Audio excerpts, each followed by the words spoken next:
얼마 전 진료실에서 한 어르신이 이렇게 말씀하셨습니다. 원장님, 요즘은 특별히 아픈 데도 없는데 하루 종일 기운이 없고 밤에는 꼭 두세 번씩 깨요. 이런 경험 여러분도 있으시죠? 많은 분들이 나이 탓이라고 넘기지만 제가 35년간 진료하며 반복해서 본 패턴은 따로 있습니다. 몸에 꼭 필요한 것이 조용히 부족해지고 있다는 신호입니다. 이걸 모르고 계속 저염식, 물만 많이 드시면 피로불면 붓기가 더 심해질 수 있습니다. 하지만 다행히도 방향만 바로 잡으면 생각보다 빠르게 달라집니다. 오늘 영상에서는 어르신들에게 왜 소금물을 오히려 제대로 마셔야 하는지, 그리고 그 소금물에 무엇을 어떻게 더해야 하는지를 아주 구체적으로 알려드리겠습니다. 시간 없으셔도 꼭 끝까지 보시기 바랍니다. 이 내용은 삶의 질을 바꿀 수 있습니다. 좋아요는 비슷한 증상으로 걱정하시는 어르신들께 이 정보를 전하는 데 큰 도움이 됩니다. 70대 이상이신 분들은 댓글에 1, 70세 이하이신 분들은 1을 남겨주세요. 건강을 생각해서 소금을 줄이기 시작하신 분들 아마 대부분 비슷한 계기가 있으실 겁니다. 혈압 이야기 듣고 TV에서 저염이 좋다 하고 주변에서 국물 남기라는 말을 계속 들으니까요. 그래서 어느 순간부터 김치도 덜 드시고 국은 건더기만 건져 드시고 짠맛은 최대한 피하게 됩니다. 그런데 제가 진료실에서 자주 듣는 말이 있습니다. 원장님, 예전보다 더 피곤해요. 밤에 잠이 얕아졌어요. 아침에 일어나면 몸이 너무 무거워요. 이상하게도 이런 분들 대부분이 아주 열심히 저염 생활을 하고 계십니다. 문제는 소금을 줄였다는 사실 자체가 아니라 나이가 들면서 몸이 소금을 다루는 방식이 달라진다는 점입니다. 젊을 때는 콩팥이 여유 있게 조절을 해줍니다. 조금 짜게 먹어도 소변으로 잘 내보내고 부족하면 다시 잡아두는 힘이 있습니다. 그런데 연세가 들면 이 조절 능력이 서서히 떨어집니다. 이 상태에서 소금을 계속 줄이고 물은 건강하다고 하루 종일 마시면 몸속에서는 전해질이 희석되기 쉬워집니다. 쉽게 말해 몸을 움직이고 신경을 전달하는 데 필요한 기본 재료가 모자라지는 겁니다. 이때 나타나는 변화가 아주 교묘합니다. 쓰러지거나 큰 병처럼 보이지 않습니다. 대신 오후만 되면 힘이 쭉 빠지고 다리에 쥐가 나고 손발이 차고 밤에 자주 깨는 식으로 나타납니다. 많은 분들이 이걸 나이 탓, 잠버릇 탓으로 넘깁니다. 하지만 제가 오랜 시간 진료하면서 느낀 건 이런 생활 신호들이 쌓이다 보면 결국 큰 불편으로 이어진다는 점입니다. 중요한 건 이걸 무조건 병으로 단정하자는 게 아니라 지금 방향이 맞는지 한번 점검해 보자는 겁니다. 그래서 오늘 영상에서는 짜게 드셔라가 아니라 어르신들 몸에 맞는 방식으로 전해질 균형을 다시 잡는 이야기를 드리고 있습니다. 그 첫걸음이 바로 소금을 무작정 피하는 습관을 다시 바라보는 것입니다. 그런데 여기서 더 중요한 포인트가 하나 있습니다. 같은 소금이라도 어떻게, 언제, 어떤 형태로 들어가느냐에 따라 몸의 반응은 완전히 달라집니다. 이 차이를 이해하셔야 다음 이야기가 제대로 와 닿습니다. 다음으로는 왜 물을 많이 마시는데도 오히려 더 피곤해질 수 있는지 그 이유를 차분히 설명드리겠습니다. 물을 많이 마시면 건강에 좋다는 말 거의 상식처럼 들으셨을 겁니다. 그래서 아침에 일어나자마자 물 한 컵, 낮에도 계속 물병 옆에 두고 조금씩 드시는 분들 많으세요. 그런데 진료실에서 이런 말씀을 자주 듣습니다. 원장님, 물은 분명 예전보다 훨씬 많이 마시는데 왜 이렇게 기운이 없을까요? 이 질문이 바로 핵심입니다. 물 자체가 문제가 아니라 소금이 없는 물을 오래 많이 마시는 상황이 문제를 만들 수 있기 때문입니다. 우리 몸은 단순한 물주머니가 아닙니다. 신경이 움직이고 근육이 수축하고 심장이 박동하는 모든 과정에 전기 신호가 필요합니다. 이 전기 신호를 가능하게 하는 것이 바로 전해질이고 그 중심에 나트륨, 즉 소금이 있습니다. 물만 계속 들어오고 소금이 보충되지 않으면 몸속 농도는 점점 묽어집니다. 젊을 때는 이런 변화가 와도 콩팥이 바로바로 조절해 줍니다. 하지만 연세가 들면 이 조절 속도가 늦어지고 어느 순간부터는 몸이 균형을 맞추지 못합니다. 특히 커피를 자주 드시는 분들은 더 주의가 필요합니다. 커피에는 이뇨작용이 있어서 소변으로 물과 함께 전해질을 같이 내보내는 경향이 있습니다. 여기에 땀이 조금만 더해져도 몸은 생각보다 빠르게 부족 상태로 기울 수 있습니다. 이때 나타나는 대표적인 신호가 오후만 되면 급격히 처지는 피로감입니다. 아침엔 괜찮은데 점심 지나면서 힘이 뚝 떨어지고 가만히 앉아 있어도 지치는 느낌이 드는 거죠. 밤에 잠이 얕아지는 것도 같은 맥락에서 이해할 수 있습니다. 몸이 편안하게 쉬려면 신경이 안정돼야 하는데 전해질 균형이 깨지면 자율신경이 예민해집니다. 그러면 잠은 들지만 자주 깨고 새벽에 화장실을 들락날락하게 됩니다. 많은 분들이 방광 문제라고만 생각하지만 실제로는 몸 전체 균형의 문제일 수 있습니다.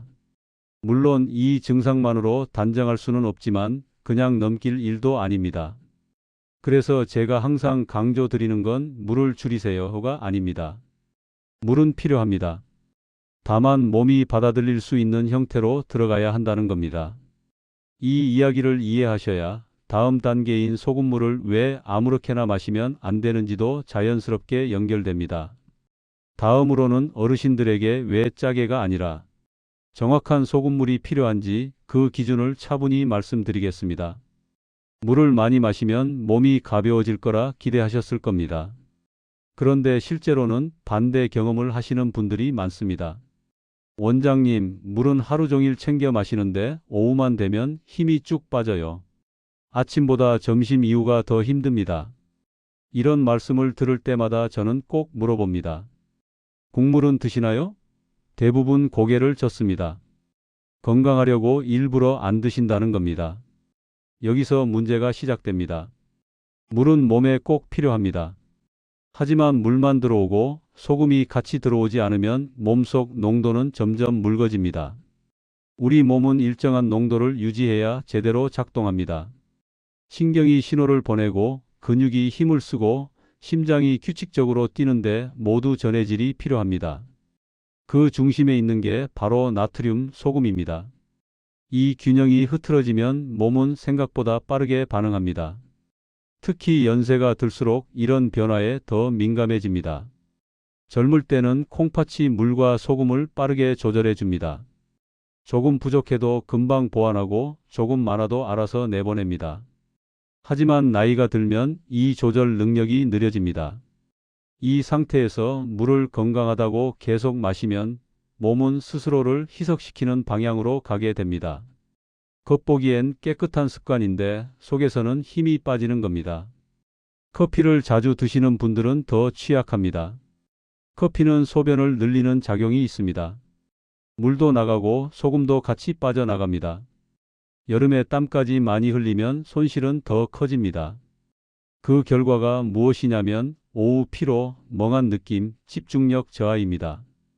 심한 경우엔 다리에 힘이 빠지거나 살짝 어지러운 느낌도 동반됩니다. 그런데 이런 증상은 검사에서 잘 안 잡힙니다. 그래서 더 위험합니다.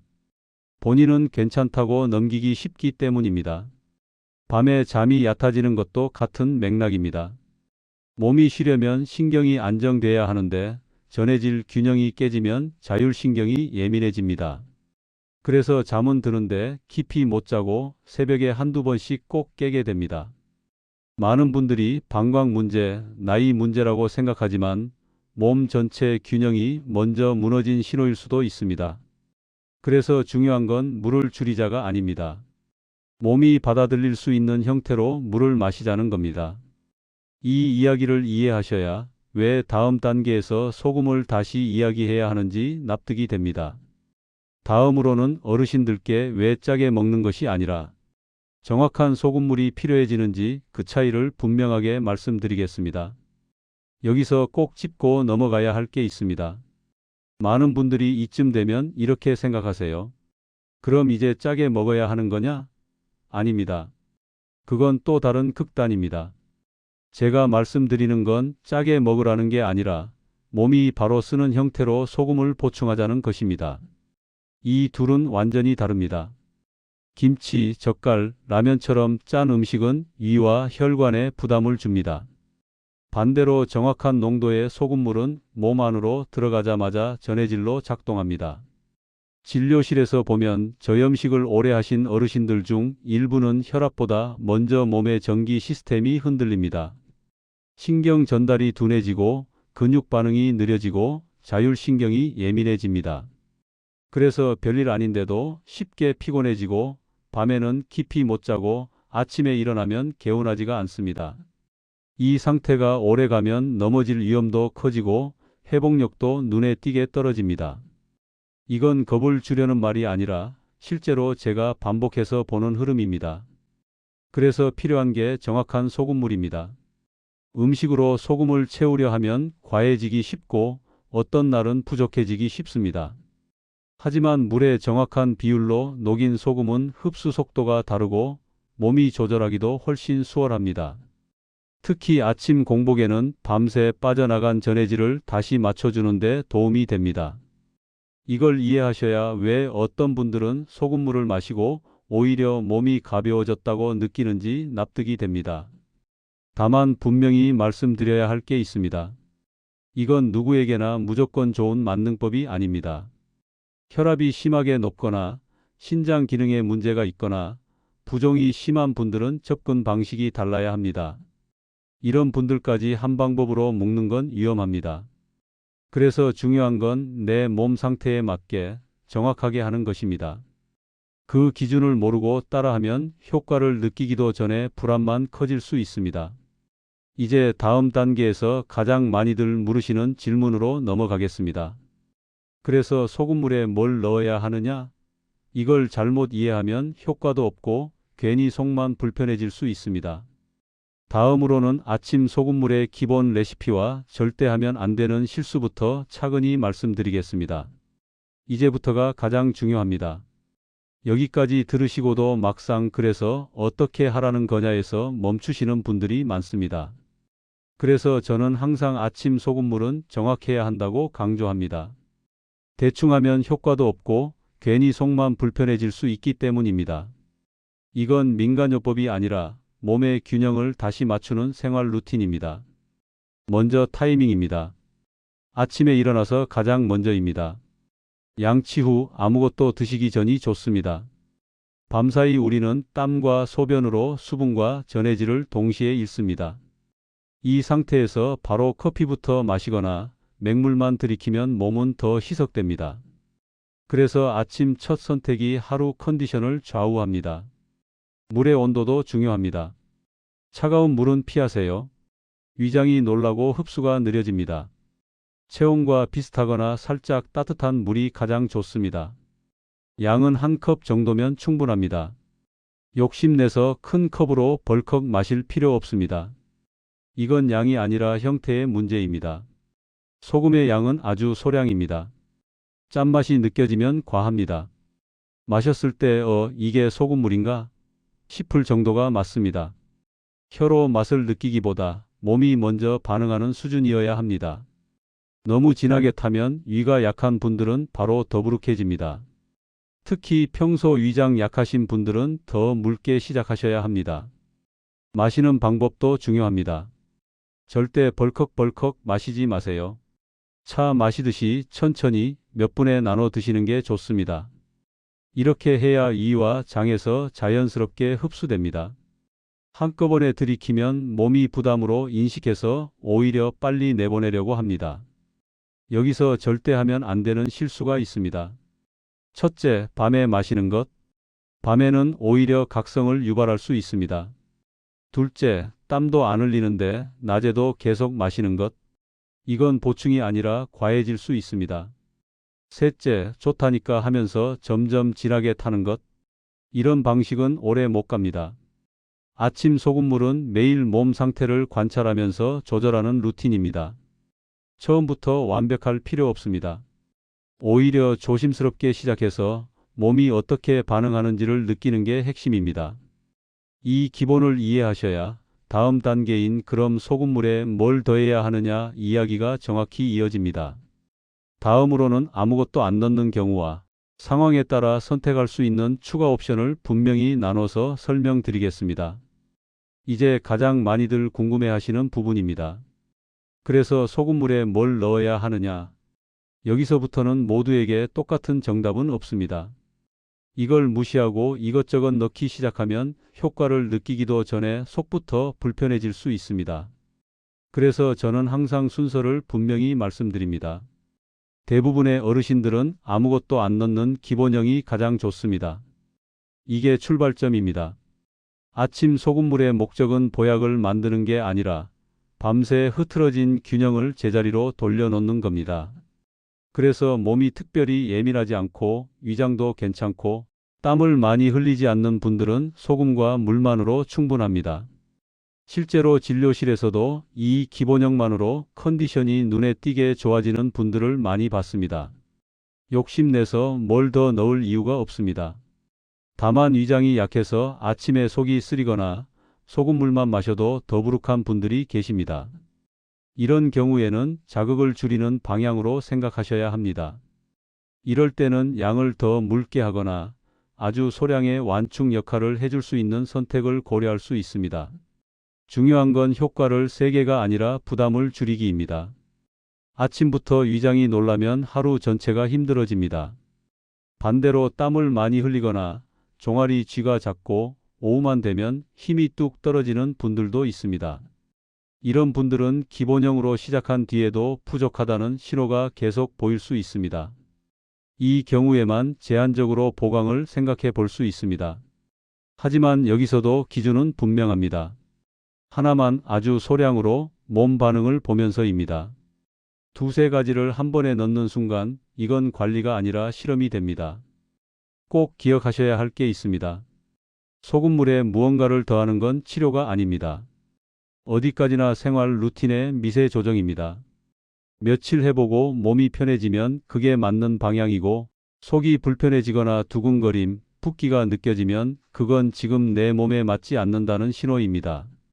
특히 혈압이 높거나 신장 문제, 심한 부종이 있는 분들은 2단계로 넘어오기 전에 반드시 확인이 필요합니다. 그래서 저는 항상 이렇게 정리합니다. 기본형으로 시작하고 대부분은 거기서 멈춰도 된다. 추가는 예외적인 상황에서만 조심스럽게 접근한다. 이 원칙만 지키셔도 쓸데없는 시행착오는 피할 수 있습니다. 다음으로는 이렇게 시작했을 때 며칠 후 어떤 변화를 봐야 하는지 그리고 반드시 중단해야 하는 경고 신호는 무엇인지 정리해 드리겠습니다. 이제 마지막으로 꼭 짚고 넘어가야 할 부분입니다. 이런 루틴을 시작했을 때 무엇이 달라지는지를 어떻게 확인할 것인지 그리고 언제는 반드시 멈춰야 하는지입니다. 이 기준을 모르고 무작정 계속하면 몸이 보내는 신호를 놓치기 쉽습니다. 먼저 빠르면 3일 정도 지나서 느끼는 변화가 있습니다. 아침에 일어났을 때 얼굴이나 손에 붓기가 덜한지 소변색이 너무 진하지 않고 연해졌는지 살펴보세요. 밤에 화장실 가는 횟수가 줄었다면 그건 몸이 균형을 되찾고 있다는 신호일 수 있습니다. 이 중 하나라도 느껴진다면 방향은 크게 틀리지 않은 겁니다. 일주일 정도 지나면 오후 피로를 확인해 보셔야 합니다. 예전엔 점심만 지나면 축 처졌는데 요즘은 그 시간이 조금 늦춰졌는지 다리에 쥐가 덜 나는지 손발이 덜 차가운지를 보세요. 식욕이 조금 살아나는 분들도 있습니다. 이런 변화는 대단해 보이지 않아도 노년기에는 아주 중요한 신호입니다. 한 달 정도 지나면 전체적인 컨디션을 봅니다. 체중이 급격히 줄거나 늘지 않고 안정적인지, 혈압이 오히려 출렁이지 않는지, 잠의 질이 이전보다 나아졌는지를 점검합니다. 이 시점까지 큰 불편 없이 생활이 편해졌다면 그 루틴은 현재 몸 상태에 비교적 잘 맞고 있다고 볼 수 있습니다. 하지만 반드시 즉시 중단해야 하는 신호도 있습니다. 가슴이 답답하거나 두근거림이 심해지는 경우, 갑작스러운 심한 두통, 발목이나 종아리 붓기가 눈에 띄게 악화되는 경우, 혈압이 평소보다 급격히 올라가는 느낌이 들 때는 멈추셔야 합니다. 이런 신호는 드물지만 나타났다면 혼자 판단하지 말고 반드시 확인이 필요합니다. 제가 오늘 드린 이야기는 만능 해답이 아닙니다. 다만 많은 어르신들이 무심코 하고 있는 습관을 다시 점검해 볼 기회를 드리고 싶었습니다. 몸은 생각보다 솔직합니다. 방향이 맞으면 편해지고 아니면 바로 불편함으로 알려줍니다. 그 신호를 무시하지 마시고 필요하다면 가족과도 꼭 공유해 보세요.